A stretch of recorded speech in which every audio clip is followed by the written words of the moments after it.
second section of the Atlas Copco Sugarbelt 400 was run over the 93-kilometre West Loop with the course heading towards Thornville. The route then wound its way towards Richmond before doubling back to race headquarters at the Beaumont Aston Farmers Club for a compulsory 15-minute stop. Still out in front of the field were Donaldson Prologue winners Chris Visser and Jaapie Badenhorst in the RFS Visser Transport Toyota Hilux.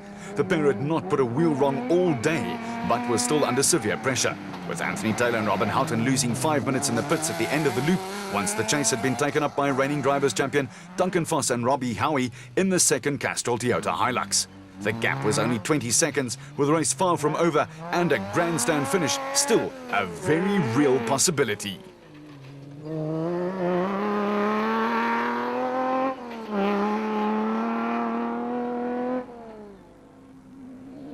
There had been a changing of the guard at the head of the special vehicle field.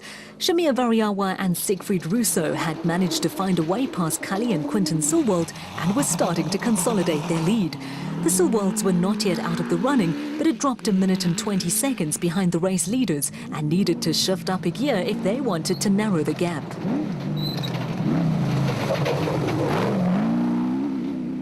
The unplanned pit stop at the end of Loop 1 was a hammer blow for Anthony Taylor and Robin Houghton.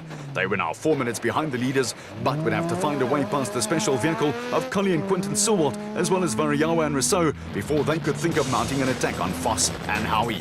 Between them, Houghton and Taylor have vast experience, with Houghton a multiple national off-road and rally champion. Taylor won his first SA Circuit racing title at the very tender age of 16, and since then has won a string of national saloon car championships and currently leads the Bridgestone Production Car Championship. Steaming along behind the Castrol Toyota were Alfie Cox and Jürgen Schroeder in the PS Laser Nissan Navara. Cox and Schroeder were nearly 6 minutes behind Visser and Badenhorst and were doing a good job of keeping at bay the Ford Racing Ranger of Neil Woolridge and Kenny Skolthammer. The Ford pair missed the opening event of the season in the Western Cape, but then burst onto the scene with a bang via their historic win on the Toyota Dealer 400. Another strong showing on this event underlined the potential of the diesel-powered Ford Ranger TDCi, and no one would be surprised to see it pick up another win or two this season. There had been another change near the front of the special vehicles, with KZN crew Clint Gibson and Gary Campbell moving ahead of SA champs Evan Hutchison and Achim Bergman, who were not having a good day and were battling to find any sort of rhythm in the motorized bat. Spectators found all sorts of vantage points from which to watch the action, with Mike Whitehouse and Matthew Carlson still going well in the Regent Racing Nissan Navara. Whitehouse and Carlson last year raced in the special vehicle category and surprised many people with the way in which they quickly settled into the SP class. Closing in on the Nissan pair were Hannes Grobler and Henny Terstegen, who'd made up wads of ground and were now looking at a respectable haul of championship points. After their problems on the prologue, Grobler and Terstegen started 12 minutes behind the first car and were 23rd on the road. Grobler won his first SA off-road title way back in the 80s, and the pair had quietly and systematically picked off slower crews. At this stage of proceedings, they were probably starting to think in terms of a top 5 finish.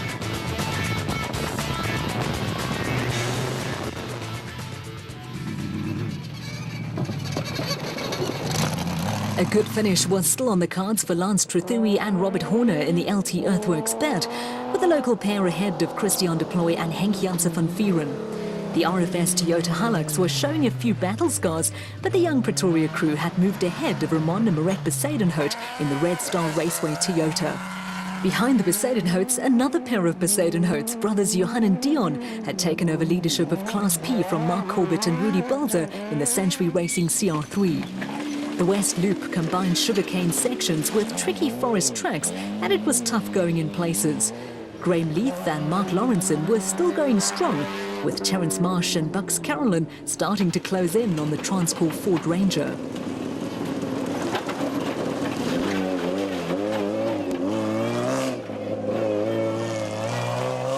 Class E was still being led by Pikkie Labuschagne and Rikus Erasmus in the 4x4 Mega World Toyota Hilux, but at times it was heavy going in the 4-cylinder vehicle.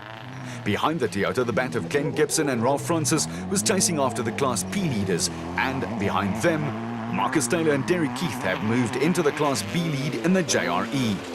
Swaziland pair John Thompson and Clinton McNamara were still looking strong in their Zarko Magnum and had also moved up in the Class B pecking order. Another Class B crew looking to move up the ladder were John Telford and Yaku Swat in the Kalsamite Bat, with their progress momentarily suspended after a brush with a very sturdy bush.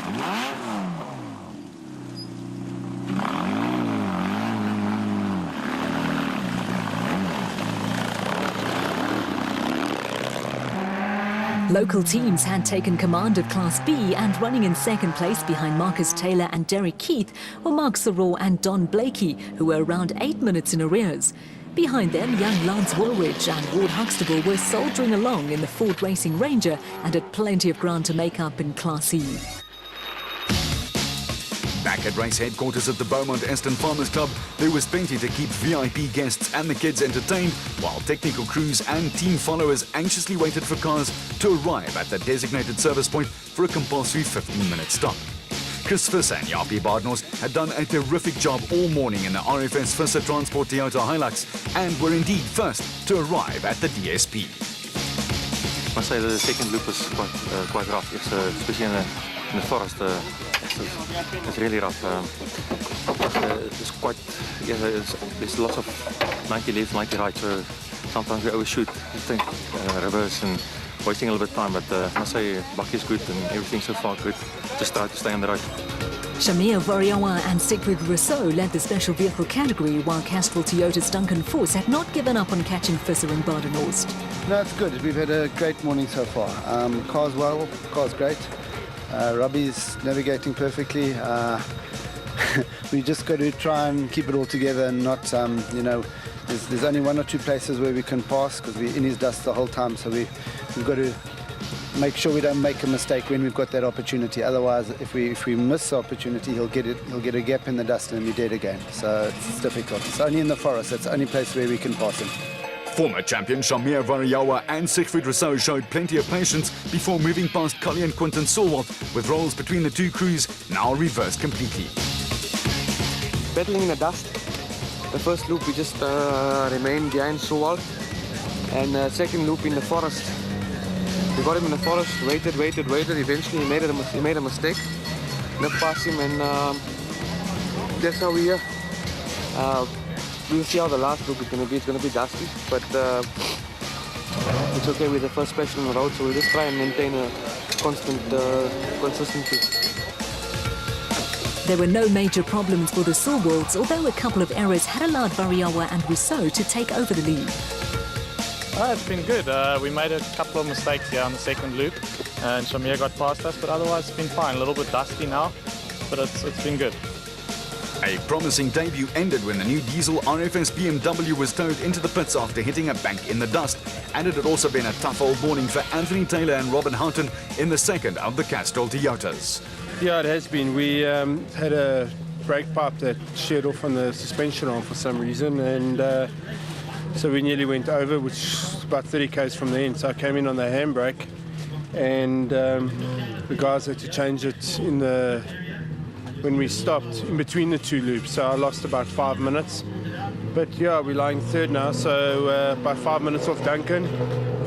I got 2 specials between us, so it's really going to be my battle to try and get past them. If I can, I'll probably catch up to Duncan and Chris, but at the moment I don't want to risk anything, just bring it home, try to get a good result, get the points in the bag.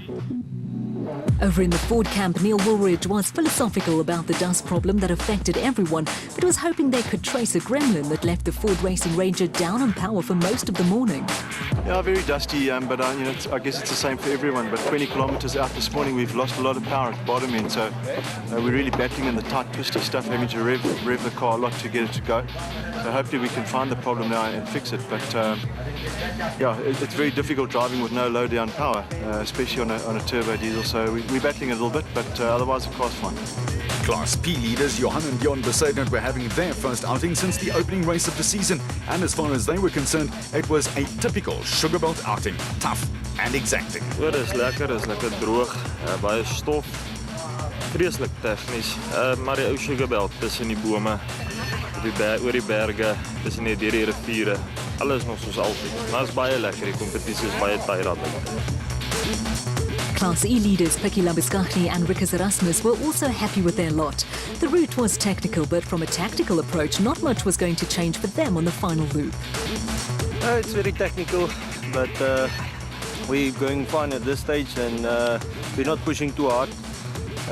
We don't want to break the vehicle, and we think our pace is well enough to stay where we are this moment.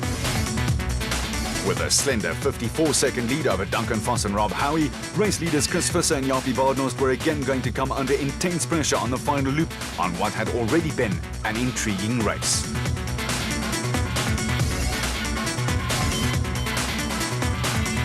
On the special vehicle front, a tense final loop was also on the cards, with Cully and Quinton Sewell chasing after Shamir Variawa and Siegfried Rousseau, with the gap a tenuous 40 seconds.